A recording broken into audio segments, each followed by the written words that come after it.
Review, Motu Master of the Universe avec Scarglow. Ainsi, voilà, le fantôme phosphorescent. On est dans la gamme justement Origins de chez Mattel. Le petit blister habituel. Bon, on va quand même remettre la lumière parce que ça sera plus simple. La carte habituelle, voilà, avec les différentes figurines que vous pouvez trouver. Ça vous montre que, waouh, à la lumière et après dans le noir, il est phosphorescent. Bah justement, on vient de faire la démonstration. Alors avant de commencer à proprement dit, mauvais point, l'ouverture ici, puisque vous avez la figurine que vous avez vue, voilà, qui est installée au fond, il faut la décapiter si vous souhaitez pouvoir la retirer. Parce que bon, en plus des deux petits bandeaux caoutchouc, donc en élastique, qui maintiennent la figurine, c'est surtout que la cape, elle passe au travers, mais effectivement, vous voyez, en termes de largeur, ça ne passe pas niveau ouverture. Notice d'avertissement, il faut placer la figurine à environ 1,50 m de la source lumineuse pendant 30 secondes. Effectivement, il ne faut pas que ça soit trop près ou non plus l'exposer à des trop fortes températures, par exemple le soleil, pendant trop longtemps. Ça ne sert à rien, l'intensité lumineuse ne sera pas plus puissante. Donc voilà, bon, le petit truc classique, hein. On s'en fout. Le comics avec deux Orco.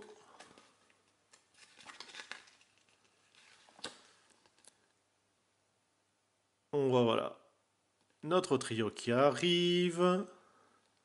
Orco qui se fait capturer. Skeletor qui prend son apparence. Il capture Orco. Voilà, machin bidule, tout ça. Orco, voilà, effectivement, s'échappe pour réussir à sauver directement Iman avant qu'il se fasse poignarder par Skeletor. Celui-ci bat en retraite, mais a obtenu ce qu'il voulait. On commence par l'arme, bon, qui va avoir besoin d'un petit coup de chauffe, hein, parce qu'elle est un petit peu tordue. Bah, c'est juste un bête vert flashy, là, fluo. Pas de phosphorescence. Bon, c'est un petit peu dommage, mais bon, comme ça reste assez péchu, voilà, bon, ça va assez bien passer. La cape, justement, je vous parlais, donc à l'heure actuelle, maintenant, on n'est plus en tissu, en caoutchouc souple. Et effectivement, ouais, il y a quand même pas mal de détails. On voit les stries.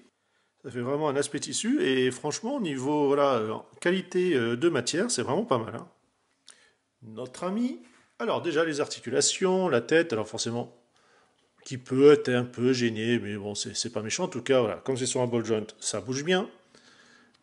L'épaule, voilà, ça c'est bien. Le coude, donc toujours à 90 degrés.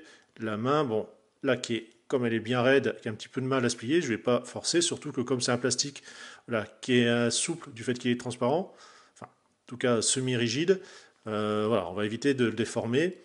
Ce qui est bien, c'est que comme c'est transparent, on voit les articulations intégrées dedans, mais au moins elles sont d'une couleur voilà, qui se marie à peu près bien. On a ici, là, la jambe. On va avoir la rotation. Ici, le pied. Donc il y a quand même de quoi faire. Après, voilà, sur le mien, il a un petit peu tendance à partir en arrière. Au niveau des chevilles, c'est pas super costaud. Il faut voilà, lui trouver une petite pose adéquate et puis ça passe. Encore une très belle réalisation de Mattel, ça fait vraiment plaisir. Commandé comme la précédente chez Shakitoy. Ouais, chez c'est chez Shakira, hein, voilà. Nous, sur ce, on se dit à une prochaine, parce que les figurines Motu Origin, c'est vraiment classe.